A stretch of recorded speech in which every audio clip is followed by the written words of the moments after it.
புரட்சி தலைவர் எம்ஜிஆர் அவர்களை பற்றி துக்ளக் ஆசிரியர் சோ அவர்கள் கூறியதை தற்போது காண்போம். அரசியலை தவிர்த்து பார்த்தால் கூட எம்ஜிஆர் அவர்களுக்கு இருக்கும் பாப்புலாரிட்டி இந்தியாவிலேயே வேறு எந்த திரைப்பட நடிகர்களுக்கும் இருக்க முடியாது. திரையுலகில் எம்ஜிஆர் அவர்களோடு எனக்கு ஏற்பட்ட அனுபவங்கள் பல. அவற்றில் ஒரு சிலவற்றை பற்றி மட்டும் எழுதுகிறேன். துக்ளக் பத்திரிகை ஆரம்பிப்பதற்கு ஓரிரு வருடங்களுக்கு முன்னால் ஜெய்ப்பூரில் அடிமை பெண் படப்பிடிப்பு நடந்து கொண்டிருந்தது. பல நடிகர்கள், டெக்னீஷியன்கள் சுமார் 15 நாட்கள் அங்கே தங்கியிருந்தோம். ஒவ்வொருவரையும் எம்ஜிஆர் அவர்கள் அக்கறையுடன் கவனித்துக் கொண்டது போல் வேறு எந்த தயாரிப்பாளரும் தன் படம் சம்பந்தப்பட்ட எவரையும் கவனித்துக் கொள்வாரா என்பது சந்தேகம்தான். தங்கும் வசதி, சாப்பாடு எல்லாம் ஒவ்வொருவருக்கும் திருப்திகரமான முறையில் இருக்கிறதா இல்லையா என்பதை அவ்வப்போது எம்ஜிஆர் அவர்களே நேரில் கவனித்துக் கொள்வார். படப்பிடிப்பின் போது ஒரு சில நாட்கள் கடும் வயிற்று வலியால் நான் அவதிப்பட்ட போது எம்ஜிஆர் அவர்கள் என்னிடம் காட்டிய பரிவு என்னால் மறக்க முடியாது. படப்பிடிப்பு தடைப்படுவதை பற்றி எம்ஜிஆர் அவர்கள் சற்றும் கவலைப்பட்டதாகவே தெரியவில்லை. அதே சமயத்தில் சென்னையில் ஒரு வழக்கை நடத்துவதற்காக நான் ஆஜராக வேண்டியிருந்ததால் உரிய நேரத்தில் என்னை அனுப்பி வைப்பதற்கும் எம்ஜிஆர் அவர்கள் எடுத்துக்கொண்ட சிரமம் கொஞ்சம் நஞ்சமல்ல. எனக்கு வயிற்று வலி குணமான பிறகு கூட என்னை படப்பிடிப்பிற்கு அழைக்காமல் என் நண்பர்களை அழைத்து உண்மையிலேயே அவருக்கு குணமாகிவிட்டதா, இல்லை ஷூட்டிங் தாமதமாகிறது என்ற காரணத்திற்காக குணமாகிவிட்டது என்று கூறுகிறாரா என்று விசாரித்து கொண்டார் எம்ஜிஆர் அவர்கள். அவருடைய டாக்டரை அனுப்பி நான் பரிபூர்ண குணமடைந்து விட்டேன் என்று அவர் சர்டிபிகேட் கொடுத்த பிறகுதான் சம்பந்தப்பட்ட காட்சிகளை எடுக்க ஆரம்பித்தார் எம்ஜிஆர் அவர்கள். என் விஷயத்தில் மட்டும் இப்படி என்பதில்லை. எல்லா நடிகர்களுக்கும் டெக்னீஷியன்களுக்கும் ராஜ உபசாரம்தான். ஜெய்ப்பூரில் அடிமை பெண் படப்பிடிப்பு நடந்து கொண்டிருக்கும் போதுதான் அவருடைய 100வது படமான ஒளிவிளக்கு தமிழகத்தில் ரிலீஸ் ஆகிறது. நீங்கள் சென்னையில் இருந்தால் பெரிய விழாவாக நடத்திருக்கலாமே என்று நான் எம்ஜிஆர் அவர்களிடம் கேட்டேன். சிரித்துக்கொண்டு பேசாமல் இருந்து விட்டார் எம்ஜிஆர் அவர்கள். என்ன இருந்தாலும் ஒரு கதாநாயக நடிகருக்கு 100வது படம் என்பது ஒரு முக்கியமான மைல்கல். அதை இவர் எந்த விதத்திலும் கொண்டாடாமல் விட்டுவிடுகிறாரே என்ற எண்ணம் என் மனதை உறுத்தியது. ஒரு சிறிய அன்பளிப்பை வாங்கி ஒரு வாழ்த்து பத்திரத்தையும் எழுதி ஜெய்ப்பூர் வந்திருந்த அத்தனை டெக்னீஷியன்கள், நடிகர்களின் பெயரையும் குறிப்பிட்டு நானே கையெழுத்திட்டு எல்லோரது முன்னிலையிலும் எம்ஜிஆர் அவர்களுக்கு வாசித்தளித்தேன்.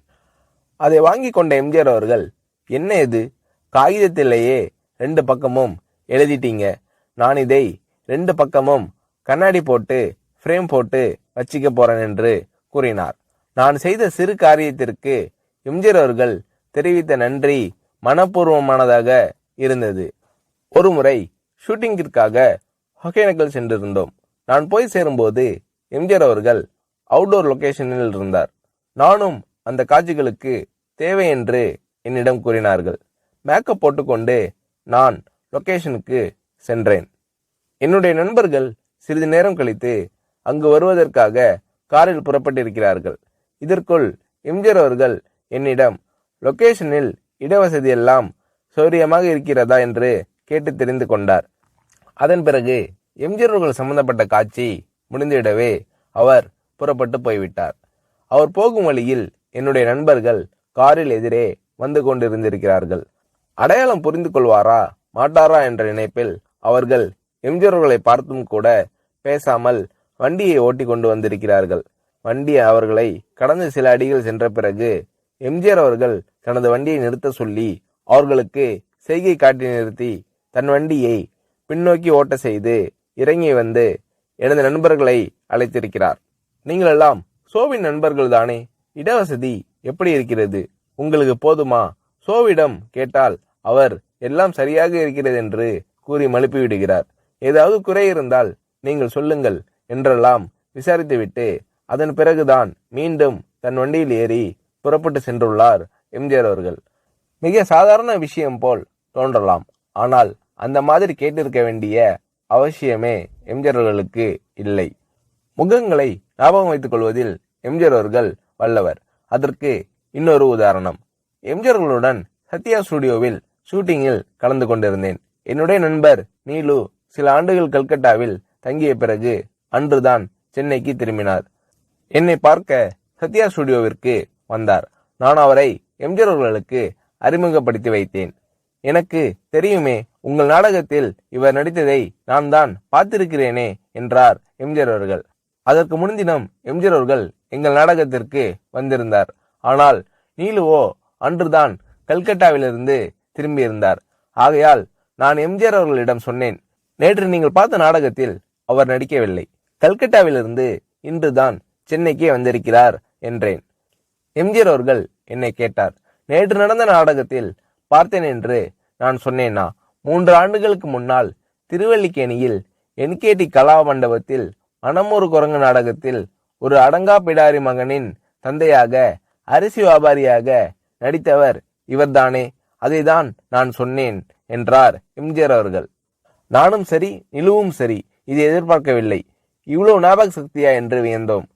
சினிமா நாடகங்கள், பொது நிகழ்ச்சிகள் என்று பல இடங்களில் பலரை சந்திக்கும் இந்த மனிதருக்கு இவ்வளவு கரெக்டா ஒரு முகத்தை ஞாபகத்தில் வைத்துக் கொள்ள முடிகிறதா என்று ஆச்சரியப்பட்டு போனோம். திரையுலகில் எம்ஜிஆர் அவர்களிடம் நான் கண்ட வேறொரு சிறப்பு, சினிமா டெக்னிக்குகளை அவர் கரைத்து குடித்திருந்த விதம். ஒரு நல்ல டைரக்டருக்கு வேண்டிய எல்லா தகுதிகளும் உடையவர் எம்ஜிஆர் அவர்கள் என்பதில் சந்தேகமே வேண்டாம்.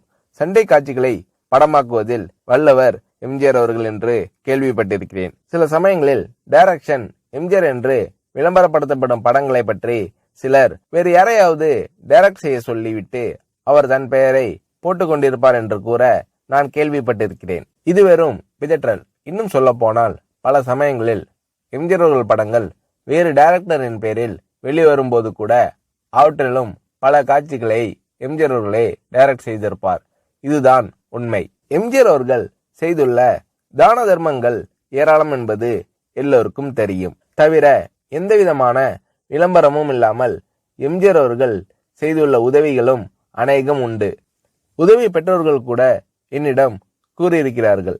மிகவும் தேவையான சமயத்தில் செய்யப்படும் உதவி போன்ற நல்ல காரியம் வேறு எதுவும் இல்லை. இந்த மாதிரி நல்ல காரியங்களை எம்ஜிஆர் அவர்கள் செய்திருக்கிறார் என்பது மறுக்க முடியாத உண்மை. ஒரு நடிகர் ஒரு முறை என்னிடம் கூறினார், வீட்டுல ஒல வச்சுட்டு சோறு பொங்குற நம்பிக்கையோட ஒருத்தர் வீட்டுல போய் நிக்க முடியும்னா அது எம்ஜிஆர் தான், வேறு யாரும் கிடையாது. இந்த மாதிரி மனப்பூர்வமான சர்டிபிகேட் வேறு எத்தனை பேருக்கு கிடைக்கும் என்று புரட்சி தலைவர் எம்ஜிஆர் அவர்களை பற்றி ஷோ அவர்கள் கூறுகிறார்.